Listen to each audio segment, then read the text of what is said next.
It's time for the Daily Racing Form Weekend Preview. This one is our Kentucky Oaks preview. I'm Gino Bacola alongside Alexa Zepp. Alexa, it's ladies first on Friday before the big Saturday of Kentucky Derby Day. It is a huge day of racing that culminates with the big one, the Kentucky Oaks, as the feature for Friday. I'm pumped to talk about this big field. How's everything going on your end? It's great. I'm looking at the times because when this is airing, we're going to be how far away from the Oaks? Just a couple hours out from the Oaks. So, yeah, it's great. I'll be there. I'll be on site cheering on the horses, cheering them to run in ovals real fast. So on this show, we're going to go through all of the fillies that are entered in the Kentucky Oaks. We did find out on Thursday that one of them will not be running. So we'll let you know that news. And then in the final segment, we'll talk some wagering, how we're going to bet on that particular race. And we'll do a little Oaks Derby double. It's a fun wager that I think a lot of people like to, where you can put together the Kentucky Oaks and the Kentucky Derby on Saturday. Alexa, we got a lot of ground to cover. Let's meet this field here for the Kentucky Oaks. $1.5 million up for grabs for these 3-year-old fillies. And just like with the Kentucky Derby, there was a series of qualifying races for these fillies. They had to pick up points along the way in order to get into this race. Alexa, we'll start things out with Early On, who comes into this race off of back-to-back second place finishes in stakes races, in good races, behind Fawnley and Ballerina d'Oro, a couple horses that are in the race. She goes out for a really good trainer, Safi Joseph Jr., who's one of the absolute best down in Florida. What do you think about Early On's chances? Yeah, Early On's an interesting horse. Like you said, been knocking on the door for a win. She had that second place by a nose in the Grade 3 Gazelle a month ago. Those races are probably easier than she'll be facing today. The one hole isn't super bad for her. A lot of horses, you're not super happy when you draw the one hole, especially if you want to get out early. But for her running style, I'm not too worried about it. I do think this is going to be a bit too tough of a placement for her, though.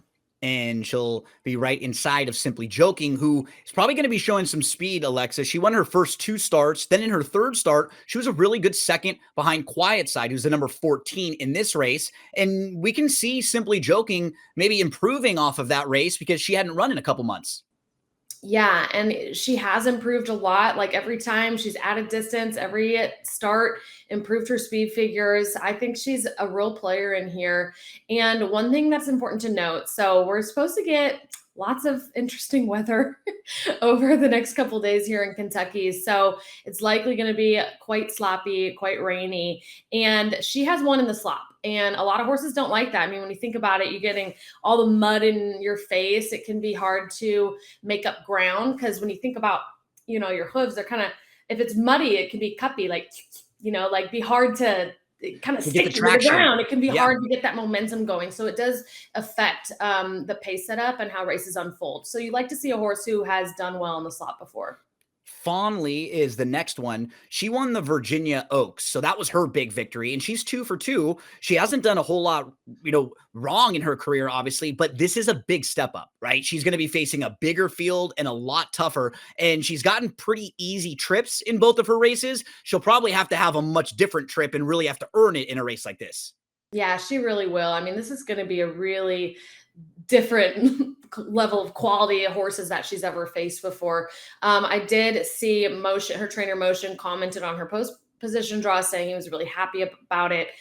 She does get Irad aboard, who's obviously one of the best jockeys out there, but she's just been running figures so much slower than the rest of the field, so I'll have to pass on her. She did slightly defeat Fondly when they faced off against each other in the Virginia Oaks.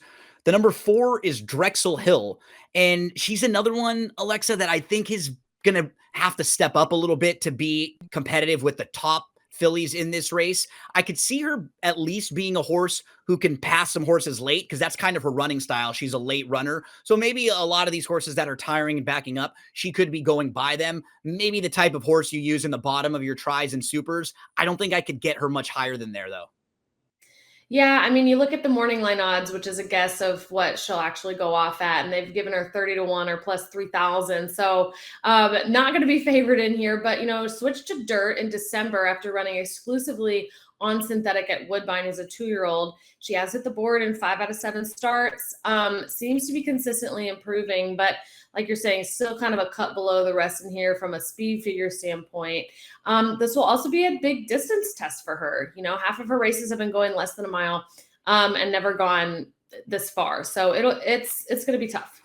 We continue on to Quick Kick, who's another closer, not a horse that you'll see towards the front of the pack early. This is one who will be settled towards the back, will be kind of relaxing back there and hope that others are going very fast early and they're battling it out. She's going to try to come and run them all down late. She just hasn't really been in the best of form. She's been pretty easily handled recently by Quiet Side and by Good Cheer, who are two of more of the top contenders in here. Can you give like a reason for her or make an excuse for her recent races? Well, her trainer's Tom Amos, who's a local trainer here in Kentucky at Churchill, and he has won the Oaks before with Serengeti Empress, so he does know what it takes. But I don't know, you know, she had that 3rd place finish in the Breeders' Cup Juvenile Fillies in November, and she hasn't won since her 2nd start last September. And I just don't feel like she's been progressing like I'd want her to see coming into this race.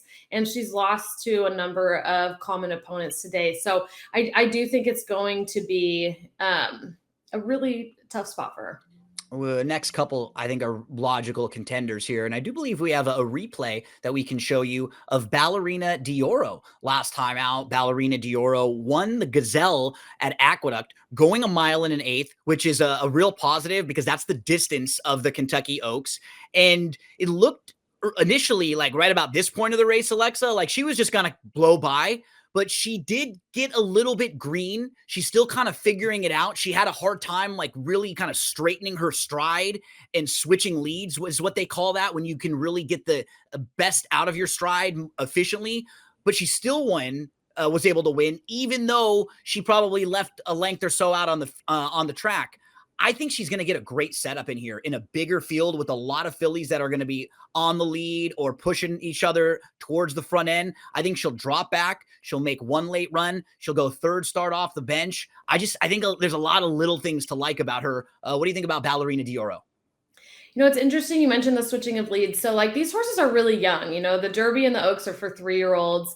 They can't start their racing careers until 2-year-old years, and a lot of them not until late in that year. So they really are learning with every start and switching of the lead. So a horse leads with one leg, and then when they go around that turn, they want to switch to lead with the other leg. And you'll see this kind of like burst of momentum, you know, around that stretch and through the stretch. And that's when a horse switches leads. And some horses, it comes really naturally. Some horses, it has to be trained into them a little bit more. So you see these green babies and they're learning it and they're figuring it out. So I think that race probably taught her a lot. I still think she'll need to step up, but I do not think it's out of her reach today. And right next door will be a horse who's probably going to be on the opposite end of the spectrum as far as style is concerned. If you look at Lacara, she's a number 7. We have her towards the front of that pace projector that we're looking at. She's kind of in the 3rd spot. And her trainer has actually said she's going to be on the lead. He said, we think she is really, really fast and she does her best on the lead. And this is her on the lead last time out when she won the Ashland and she crushed this group. This was an impressive race, Alexa, and she's going to be one of the horses they have to catch in here. Yeah, so this is the Ashland you're looking at, like you said, but then she won the Pocahontas as well, and that race looked so different. She closed at Churchill. Right. And so it's great to hear the trainer wants her on the lead, but also to see that she does have tactical speed. She is able to handle different pace scenarios. She's not this like one-run horse who, if she doesn't get there, she has a little bit of trouble, can't make up ground. So really talented. I think drew a nice post position for that versatile running style, especially if they want to send her to the lead. Didn't draw too far on the inside. So a horse to not ignore. So Lacara, major player. We're going to take a quick break, but when we return, we'll finish off with the rest of the Kentucky Oaks field. Don't forget, you can get the free Kentucky Derby wagering guide right now when you scan that QR code on your screen, and everything you need over the next couple days, shop.drf.com. It'll take you right to that home base where you can get all of the tools you need to succeed when you're playing the Oaks and the Derby. Scan that QR code. We'll be right back after this.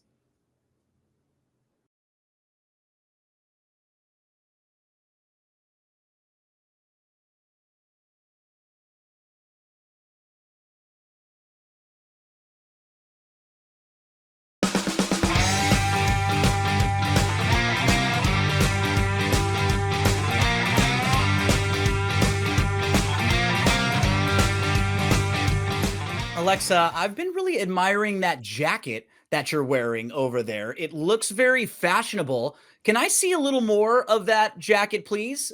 Pop that Give me collar. a little look. See, give me a Here we little go. collar pop here. Okay, and tell me a little bit more about that jacket because we Yeah. have a graphic to show you about these jackets and where you can get your hands on some.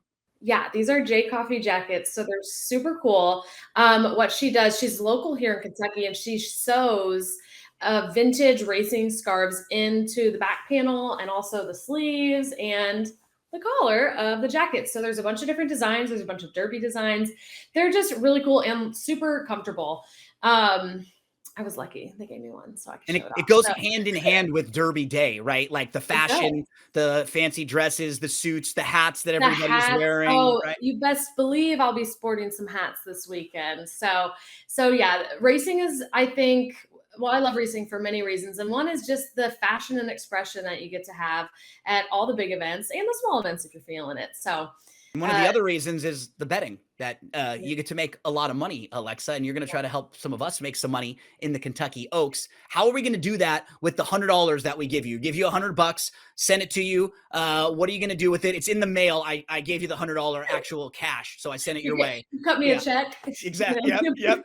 All How right, are I'll we believe it when I see it. gonna how are we gonna bet your 100? Okay, so if that check ever arrives, this is how I bet my It's in the mail. $100. It's on the way.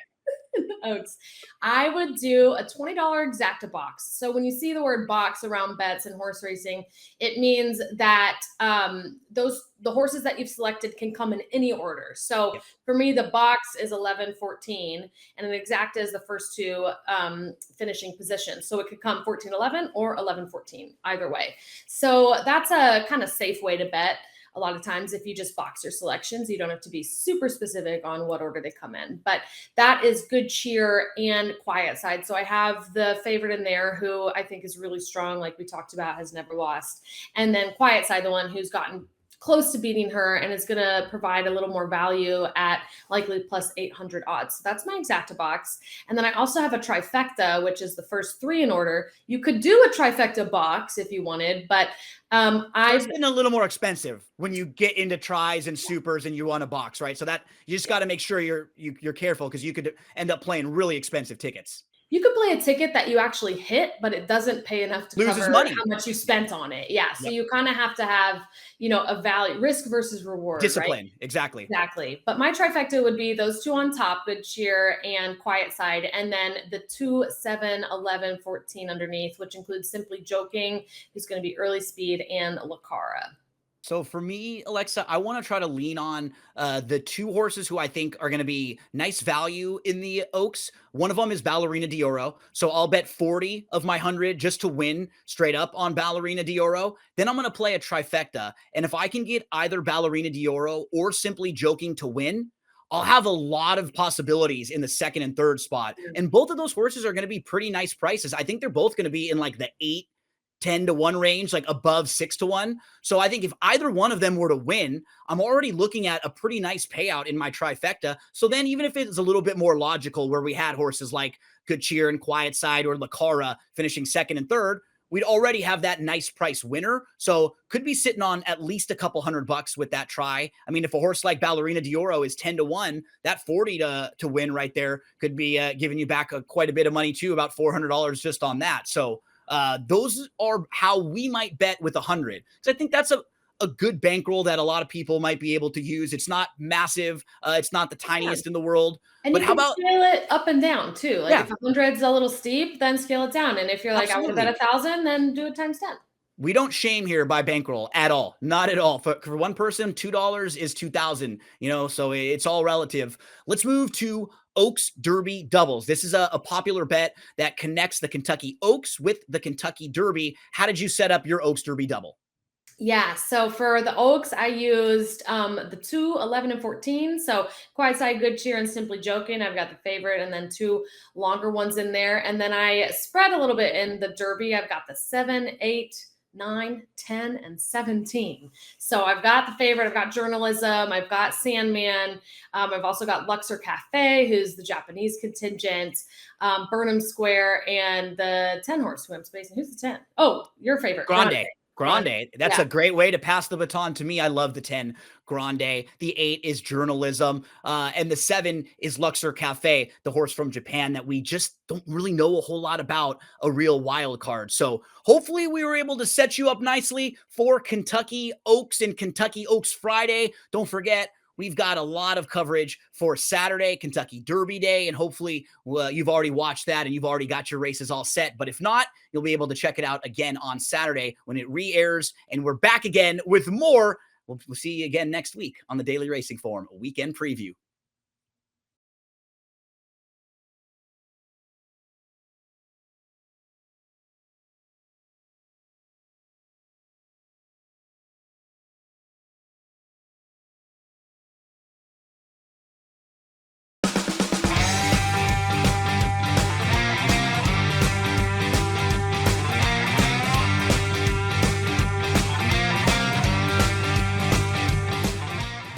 Okay, so we introduced you to numbers 1 through 7. Now we have to let you know about the rest of the field, starting with number 8, Alexa, who actually found out on Friday is unfortunately going to be scratched. It's such a bummer when these horses qualify for big races like this and then they can't run. I mean, you know, as an owner, how hard it is just to get horses to the track. And when you qualify for a big race, it's a bummer. But it is worth mentioning because even if 5G wouldn't have won, she would have been a horse that is really quick and could have been a major pace factor and made things really difficult for other horses up front, like Lacara, Simply Joking. So with her coming out of the race, it does probably help some of those speed horses a little bit more, like the 2, like the 7 horses that should be up front. I mean, if you see the pace projector on the screen, like, so the pace projector won't update until those official scratch, you know, notifications come in, which won't be until later on Friday. So she'll be removed eventually from the pace projector. But yeah, she was expected to be the pace setter in here. So that's definitely going to open that up a little bit. And if you're a horse who can get away alone on the lead, that's a big advantage. Yep. So let's move to the 9 now. And this one is Tenma, who comes in from the West Coast.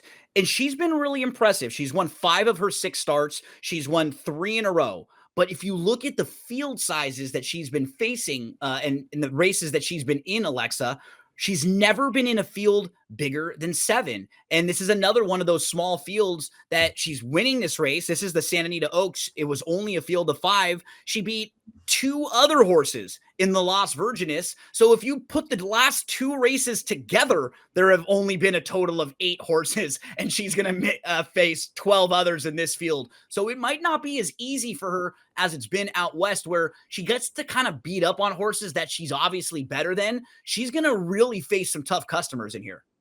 Yeah, we see that a lot with these horses who are coming from California, because this is her first time outside of California. And California racing just generally has smaller fields, especially at Santa Anita. So yeah, it's interesting. She's a 4 times graded stakes winner, which is probably a better record than a lot of the other horses in here. But like you're saying, she hasn't really beaten that many horses. But she has had some really fast speed figures. I think if she can repeat her very best performance, she could be a real deal contender in here. She's in for Bob Baffert too, who's back in the game after a couple years of not being in the Oaks and Derby. The number 10 is trained by the trainer of last year's Kentucky Oaks winner and is ridden by the rider of last year's Kentucky Oaks winner. Same rider, same jockey, same trainer.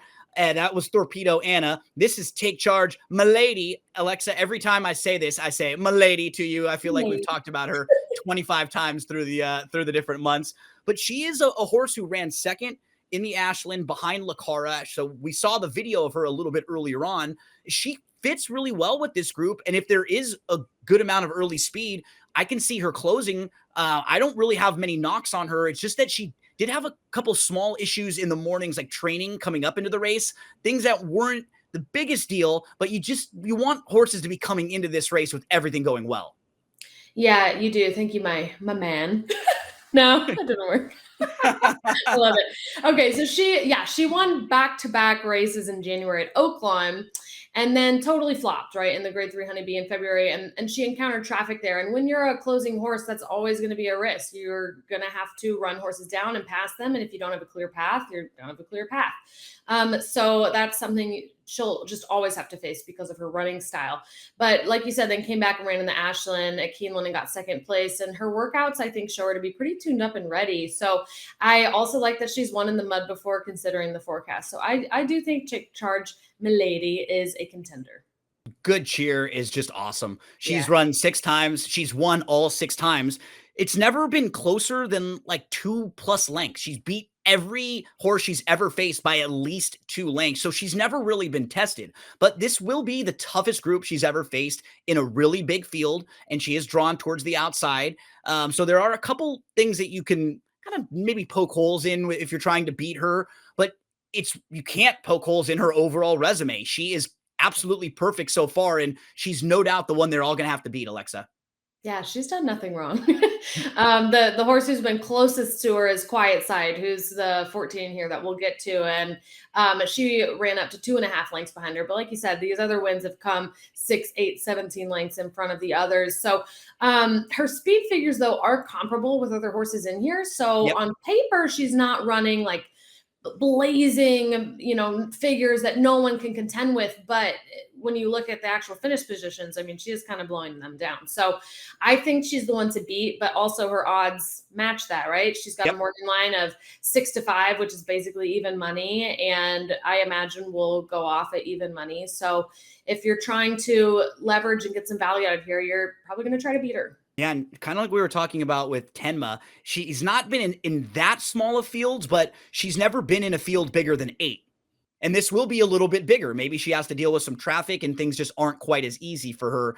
Anna's Promise has some good early speed. I just couldn't quite get there with her. But her most recent form is very good. Her last 3 races in a row are solid. This is just a pretty big class step up. Yeah, I mean, she's improved every out, and so I don't think there's a reason to believe we've seen her ceiling yet. This will also be the longest she's ever gone. Um, but 0 for 3 at Churchill, so has not performed well. I mean, she's had a couple second places, but still hasn't been able to find the winner's circle at Churchill. So I think she would need her absolute best for this to be an attainable spot for her. Bless the Broken is the number 13. She won impressively on a synthetic surface. So not a dirt surface, not a turf surface. It's different than that. And this won't be that surface. So I'm a little bit wary, but she does come in at a big price. Can you make a case for her? I mean, she's talented, but her wins, like you said, are coming on synthetic or at lower levels. So I think this is probably too tall of an ask. And your top selection, I believe, rounds out the field. Quiet Side, while she has been defeated by Good Cheer before, she's just in great form right now. She is improving. Her last 2 races at Oaklawn were so nice. She has speed, but she doesn't really need the lead. She can sit off, and she's a fighter. We've seen her have to battle and win those battles. Talk to us a little more about your top pick. Yeah, I mean, she's never been off the board. I don't think that's going to change. She's super consistent. She's shown that she can handle the mud as well in the Grade 1 Spinaway last August. And like you said, the horse that's gotten closest to Good Cheer so far. So if anybody's going to beat her, I think she has the best chance of doing it. So how did you stack them, Alexa? Because when we return from this break, we're going to talk about how we're betting the Kentucky Oaks. Yeah, I have Quiet Side over Good Cheer, and then the 2 Simply Joking and the 7 Lacara. 6, 2, 11, 7 for me. When we return from this break, we'll bet the Kentucky Oaks. And don't forget, Kentucky Derby packages are available. Shop.drf.com. Everything you need to succeed playing the Kentucky Derby.